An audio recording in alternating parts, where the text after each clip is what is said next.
Channel. তোমরা সবাই কেমন আছো? আশা করি তোমরা সবাই খুব ভালো আছো। আমাকে দেখে বুঝতেই পারছো যে আজকে কী জন্য আমি ব্লগ শ্যুট করছি। হ্যাঁ, আজকে হচ্ছে আমার 9 মাসের স্বাদ।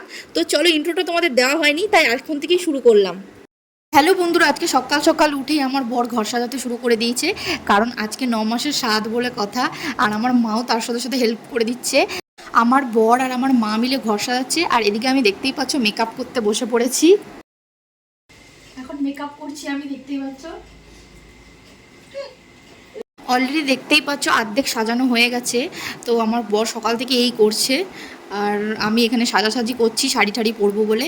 আর দেখতেই পাচ্ছ আমার বোন চলে এসছে। এখন এখানে আমি বোন মা মিলে গল্প করছি, আর এদিকে আমার বরের ঘর সাজানো পুরো কমপ্লিট।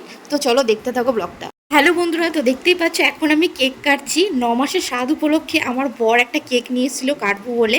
তো 7 মাসের সাথে তো কাটতে পারিনি, তাই 9 মাসের স্বাদে কেক নিয়ে এসছে।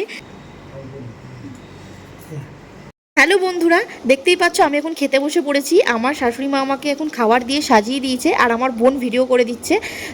হ্যালো বন্ধুরা, তোমরা দেখতেই পাচ্ছ আমার খাওয়ার থালা সাজানো হয়ে গেছে, আর এদিকে আমার শাশুড়ি মা আমাকে এখন আশীর্বাদ করছে। তো চলো দেখতে থাকো।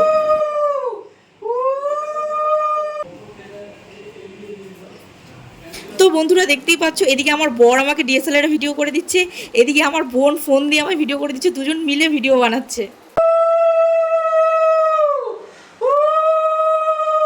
এটা হচ্ছে আমার শ্বশুর মশাই। তো এখন আমাকে আমার শ্বশুর মশাই আশীর্বাদ করছে, আর এটা হচ্ছে আমাদের পাশের বাড়ির কাকিমা, উনিও আমায় আশীর্বাদ করে দিচ্ছে। তো চলো দেখতে থাকো ব্লগটা। হ্যালো বন্ধুরা, তো এখন আমার আশীর্বাদ পর্ব শেষ, তোমরা দেখতেই পাচ্ছ। তো এখন আমি খেতে বসেছি। তো কি কি রান্না হয়েছে তো চলো তোমাদের দেখাই। দেখতেই পাচ্ছ ভাত, 5 রকমের ভাজা দেওয়া আছে, শাক ভাজা, পটল ভাজা, ভেন্ডি ভাজা, বেগুন ভাজা, কুমড়ো ভাজা, তার সাথে এটা ডাল, এটা হচ্ছে চিতল মাছ, পায়েস, এটা হচ্ছে পটল চিংড়ি, এখানে মিষ্টি আছে, আম আছে, মালপোয়া আছে। হ্যালো বন্ধুরা, এখন সবার আশীর্বাদ করা শেষ হয়ে গেছে, আমি খেতে বসে পড়েছি, আর আমার বোন এখন আমাকে ভিডিও করে দিচ্ছে। আমার পেটটা নিয়ে খুব কষ্ট হচ্ছিল, সেই কারণে আমি এখানে চলেছি খাওয়ার জন্য। আর এদিকে আমার বর জিজ্ঞেস করছে রান্না কেমন হয়েছে। এখন দেখতেই পাচ্ছ বন্ধুরা, আমার বোন, আমার মামা শ্বশুরের মেয়ে, আমার বর সবাই এখন খেতে বসে পড়েছে, আর এদিকে আমি টেবিলে বসে খাচ্ছি, কারণ বুঝতেই পারছো আমার কষ্ট হচ্ছিল।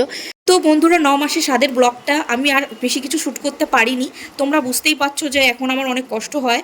তো যতটুকু পেরেছি শ্যুট করেছি। তোমরা জানিও কেমন লাগলো। আমার ভিডিও ভালো লাগলে অবশ্যই একটা লাইক, কমেন্ট, শেয়ার, আর আমার চ্যানেলটা সাবস্ক্রাইব করে দিও।